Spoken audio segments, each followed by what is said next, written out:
in studio now to give us some more perspective on a local front as to how Eskom's power problems are impacting South Africa's industry. More importantly, those that are in the manufacturing front is Henk Langehoven from SEIFSA. Thank you so much for joining us today, sir. Your insights need to fall onto the right ears today. And you've got very strong beliefs as to how much damage Eskom and its potential rolled out blackouts this year could negatively impact your sector. It's a difficult question, very complex question to answer, because our sector is so diverse, metals and engineering, and it's 34% of manufacturing, so it is in the overall picture.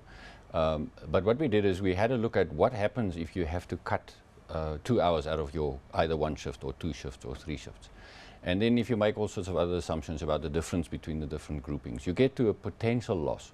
If you have 20 days, in other words a full month, every day losses. So up to 23% it can do.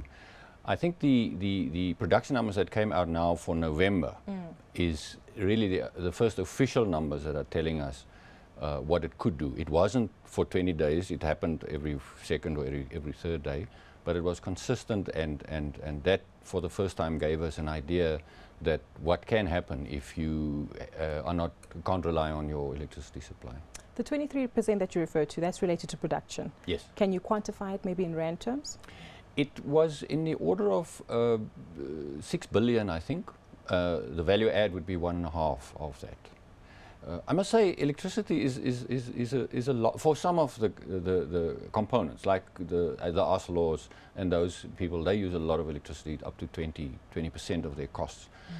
On average, for the metals and engineering industry, because it's so diverse, it's not that high. But the problem is, if you don't have it, you can't produce. Exactly. We saw what happened last year with the strikes, and now this almost seems as though it's another backhanded example as to a negative impact on the industry. The worst case scenario here? Well, we hope it doesn't happen, and being South Africans, I think we will stand together. We will have to work on both fronts, on trying to save, which will not be easy, and trying to get as much space for Eskom in terms of supply via IPPs, etc., so that they can actually catch up with their maintenance, because this is a short-term problem. We're not going to fix the short-term problem. We'll have to handle the problem. What are some of your members saying? Are they looking at alternative sources of energy and power, or are they looking to scrap some of their projects altogether? Guga, the last one I can't answer. I hope that isn't the case. The fact of the matter is, we cannot replace Eskom as a supplier. We can try and save, and that is happening. That is happening on a broad level. The figures that I've seen, between 20 and 30% of investment last year went to actually energy efficiency programs. So that is a good sign, but your problem is your costs, your opportunity cost of that is that you couldn't spend it on extension of your production capacity or on renewal of your capacity. And that's actually the real worry that we have. Hence my answer on the last part of your question. I hope the guys are not throwing their plans away. Exactly. Yeah. Maybe from an employability perspective, we had the strikes, that's been settled now. Are we moving more towards mechanization and maybe trying to ease up on the costs, as you make mention of? That is an interesting question. People sort of globally accept that the sector is getting more capital intensive. That has not happened. I've done quite a lot of work on investment and on what they do to mitigate depreciation, etc. It has not happened. Your problem is that if one cost factor, which is now, in this case, labor, if we can use that as an example, goes completely out of sync with the overall situation, then it could happen.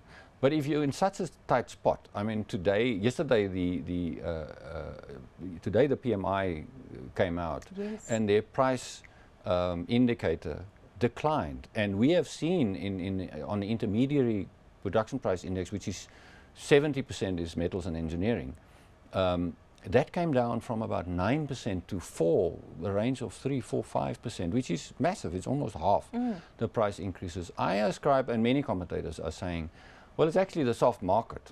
The domestic market has not picked up the way we thought, and neither is the international market. We really hoped that it would have been better than 2014, but and it looked well until March, April 2014, and then the wheels came off. And your view on how the macroeconomic environment might continue to impact your business now, because we've got the oil price, we've got the Eskom concerns, and global growth now being slashed by the World Bank today. That is a worry. I am You're working on it. depressed. You're actually asking. I try not to be, but you're asking me a few days earlier. I'm working on that report, and I must say, looking at the PMI, for example, the Business Activity Index is a very, very good indicator of what happens in metals and engineering. It leads our trends by about 18 months to 2 years. The fact that ours, that specific sub-index dropped by something like 14% in December worries me a bit. It didn't change the trend. It didn't change the long-term trend that we see. But I'm now worried that it will. If it continues, that it will change the trend. Before that, I thought that by the end of 2015 we will see growth. I'm now concerned that it might be pushed out.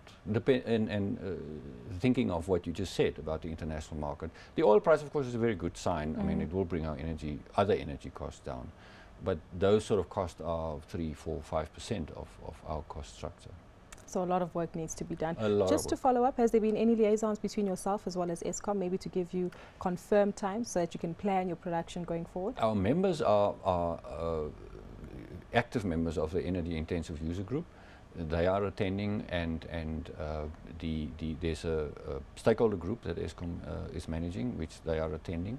And I'm actually going tomorrow morning to a meeting of BUSA, where we also, all of them are together, where we're interacting with a government. And there is a plan. It's a case of getting it implemented and done, and everybody bringing their part.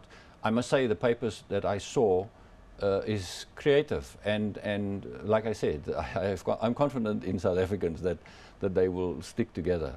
We will talk a lot, but we have to stop talking and actually get doing exactly. Doing it. Yeah, the proof is in the pudding, quite clearly. It'll be tough. There's no doubt. Mr. Langehoven, good to have you with us today. Hopefully there'll be some light at the end of the tunnel following your discussions tomorrow. Good to have you with us. Thanks to Henk Langehoven, who's the Chief Economist at SEIFSA.